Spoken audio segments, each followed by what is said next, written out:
A to Z मिल जाए। हम लोग इसमें पढ़ेंगे गवर्नमेंट टू सिटीजनशिप, G2C, सरकार से नागरिक सेवा। इसमें नॉर्मली क्या होगा कि सरकार नागरिकों को क्या क्या सुविधा देती है। जैसे कि आप लोग एक देखते हैं आधार कार्ड। आधार कार्ड क्या है, सरकार की चीज है, लेकिन उससे हमें सारा काम मिल जाता है, आसानी से हो जाता है। पैन कार्ड, ईईपी कोई हो गया नहीं, ईईपी का मतलब हो गया आपका वोटर कार्ड। तो वोटर कार्ड भी क्या है, एक डिजिटल प्रारूप है, जिससे हम लोग क्या करते हैं, सरकार से नागरिकों को कई सारी सुविधाएं मिलती है। व्यवसाय से संबंधित सेवा हम लोग नॉर्मली क्या करते हैं, बहुत सारा चीज ऑनलाइन सेवा की मदद से प्राप्त करते हैं। तो गवर्नमेंट की वो सेवाएं जो डायरेक्ट सिटीजन को प्राप्त होती है, उसी को हम लोग क्या बोल रहे हैं, सी कर रहे हैं।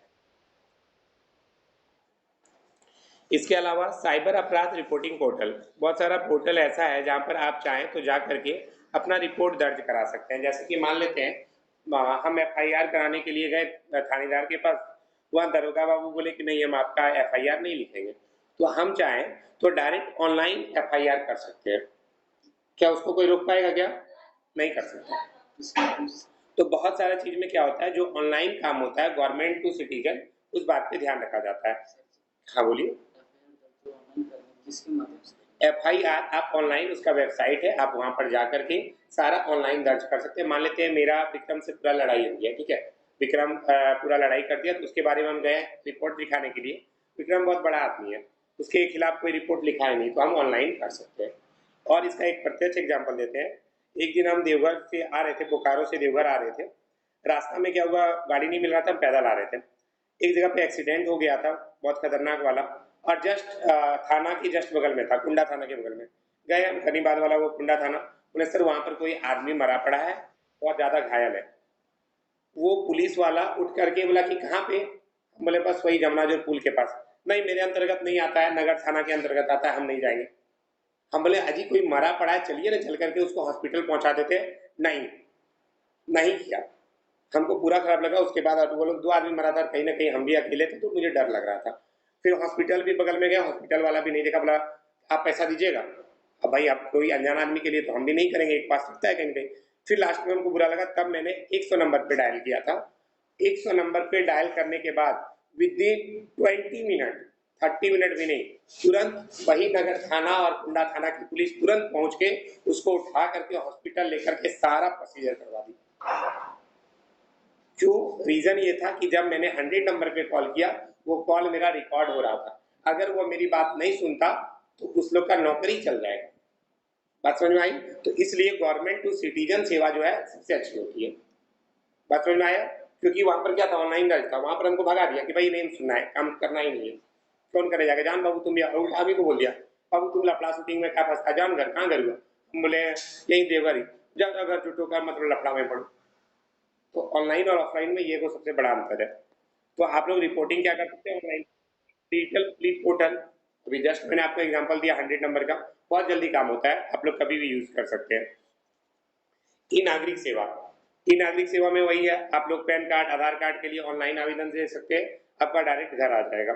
जैसे वोटर कार्ड बनाने दीजिए, आप लोग का सुन नहीं रहा होगा, बहुत किसी का 18 साल हो गया, आप चाहे तो सरकारी रिजल्ट पे जाइए, ऑनलाइन वहां पर वोटर आईडी कार्ड अप्लाई कर सकते हैं बिना किसी के हेल्प के। इंडिया सूचना, ई ग्रामीण विकास, जितना भी चीज जो सरकार से डायरेक्ट गवर्नमेंट को प्राप्त होती है, उसको गवर्नमेंट टू सिटीजन में रखा जाता है। ई वीजा, शिक्षा संबंधी सेवा, शिकायत निवारण, तो बहुत सारा चीज है। आप कोई भी अपना मन से 10 पॉइंट चुन करके इसमें लिख लीजिएगा, काफी है। वो टॉपिक कंप्लीट हो गया। अब अगला टॉपिक हम लोग देख रहे हैं G2E। G2E मतलब हो गया गवर्नमेंट टू एम्प्लॉय, ई से एम्प्लॉय, एम्प्लॉय मतलब होता है कर्मचारी, सरकार से कर्मचारी तक। तो G2E का उद्देश्य एजेंसियों को प्रभावशीलता और दक्षता में सुधार करने, प्रसंस्करण में देरी को समाप्त करने और कर्मचारी संतुष्टि प्रतिधारण में सुधार करने में सक्षम बनाना है। आंतरिक दक्षता और प्रभावशीलता आपूर्ति, श्रृंखला प्रबंधन और वित्तीय प्रबंधन और ज्ञान प्रबंधन जैसे क्षेत्रों में सरकारी संचालन में वाणिज्यिक सर्वोत्तम प्रथा को अपनाना। देखिए सिंपल भाषा में बोले, गवर्नमेंट एम्प्लॉय के साथ, कर्मचारी के साथ किस प्रकार बात करती है, उसमें क्या क्या बाधाएं हैं, क्या क्या अवसर है, इन सभी बातों की इसमें चर्चा की जाएगी। तो ई गवर्नेंस की वह श्रेणी जो सरकार और सरकारी कर्मचारियों के बीच बातचीत पर ध्यान केंद्रित करती है। मतलब सरकार और सरकारी कर्मचारी जो अच्छे से बातचीत कर सकते हैं, किस मामले में? वेतन के मामले में, पेंशन योजना के बारे में, प्रशिक्षण के बारे में जानकारी प्राप्त करने के बारे में। इसी को क्या कहा जाएगा?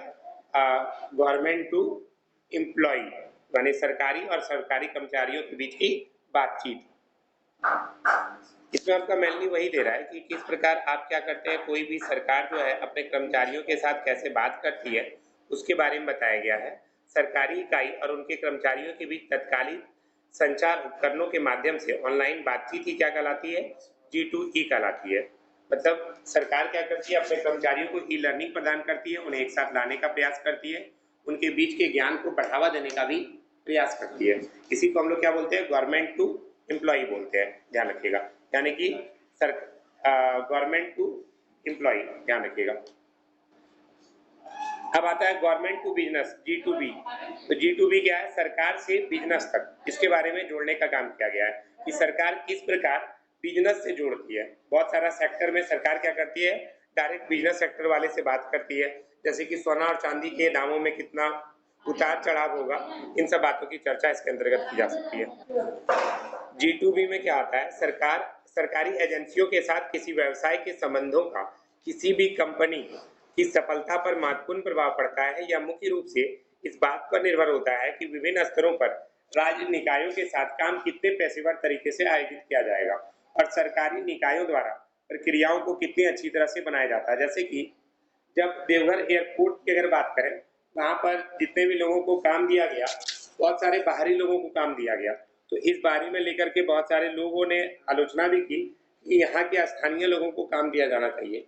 या फिर गोड्डा का आपको बात बता दें, गोड्डा में टाटा आयरन स्टील कंपनी ने वहाँ बहुत तरह की फैक्ट्रियाँ स्थापित की है, तो वहाँ के सरकार ने उस बिजनेस वाले कंपनी से, टाटा कंपनी से, यह टाई अप किया है कि यहाँ पे जॉब आपको यहाँ के स्थानीय युवाओं को देना पड़ेगा।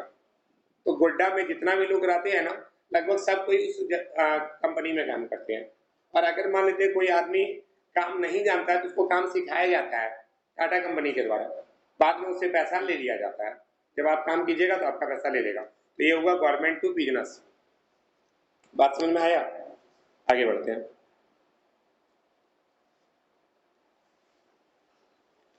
तो इसमें वही है कि किस प्रकार अपने आप को डिजाइन कर सकते हैं, अच्छा कर सकते हैं। स्थानीय सरकारें क्या करती है? कंपनियों को ऐसी सहायता प्रदान करती है, जानकारी प्रदान करती है इसी के बारे में। और सरकार क्या करती है? इन सभी को जोड़ने का काम करती है।